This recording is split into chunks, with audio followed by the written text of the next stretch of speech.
Hi, today is December the 8th, and this is your daily devotion.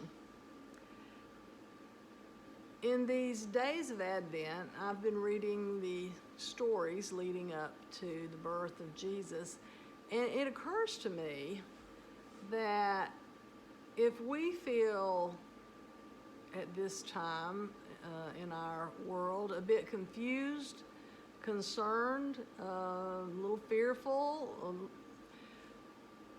we would be reliving some of what must have been felt in the days prior to Jesus' birth, because certainly Joseph and Mary and Zechariah were dealing with some very real uncertainties, unexpected situations, stepping into an unknown that was scary, even at the same time that it was hopeful. We look back with, dare I say, 20/20 vision and know that it was hopeful.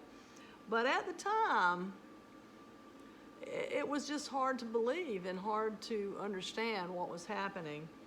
So let's start all the way back at the beginning of Luke 1, verse 5, with Zechariah hearing the good news that he and his barren wife, who are now old, are going to have a child that's going to be the one to prepare the way for the Messiah. So beginning in verse 5 of Luke 1. In the days of King Herod of Judea, there was a priest named Zechariah, and he and his wife were both priestly descendants. Both of them were righteous before God, living blamelessly, following the rules. They had no children because Elizabeth was barren. Now in verse 8, once when he was serving as the priest before God, and his section was on duty, he was chosen by lot, according to the custom, to enter the sanctuary of the Lord and offer incense. Now at the time of the incense offering, the whole assembly of the people was praying outside. Then there appeared to him an angel of the Lord standing on the right side of the altar of incense.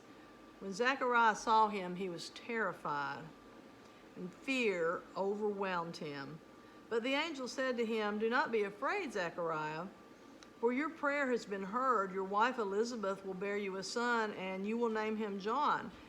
You will have joy and gladness, and many will rejoice at his birth, for he will be great in the sight of the Lord." And then the angel goes on to give some more specifics. And, this is good news. You can see that the angel is saying very positive, good things. And Zechariah responds down in verse 18.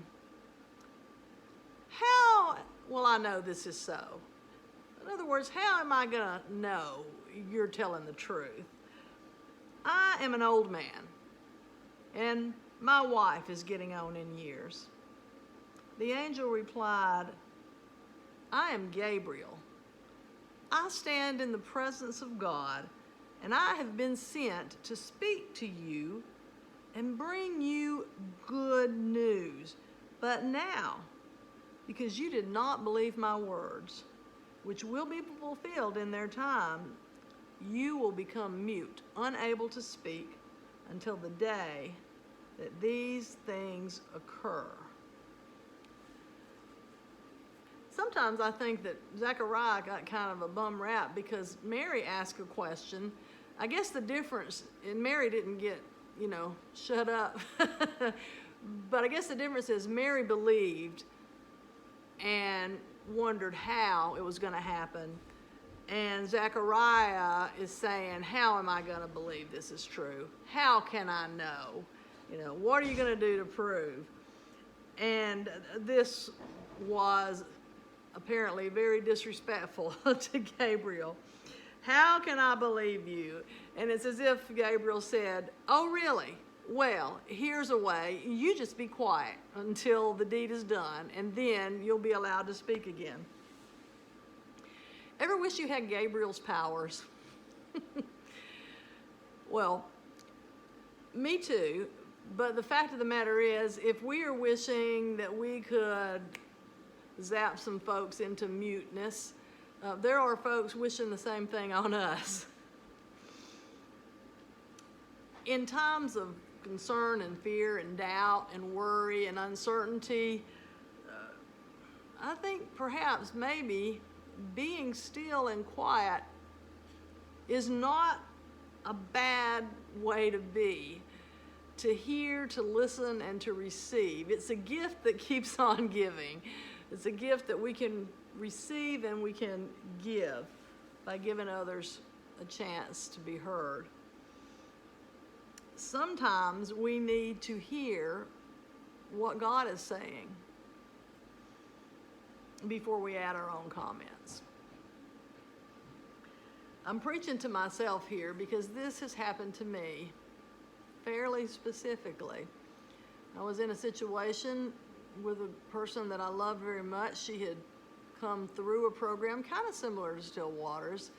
It was through the schools instead of the church, but she had done very well, but she had a very big personality. It was a tough personality to work with sometimes, and she was just causing a whole lot of strife, but she was feeling a whole lot of stress herself, and this issue came up, and I was not sure if I needed to insert myself and handle it, or be still and be quiet and let it unfold. And so the night before what would have been probably a big confrontation, I prayed, God, help me to know if I need to speak up and handle this, or if I need to be quiet.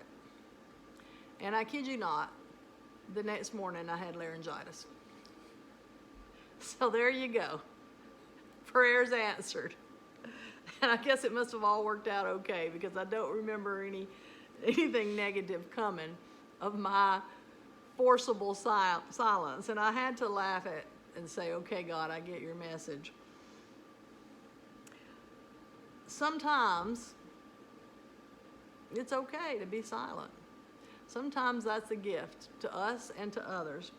And in this Christmas season, when there is hope and joy and peace just at our fingertips, even in the midst of confusion and pain and sorrow,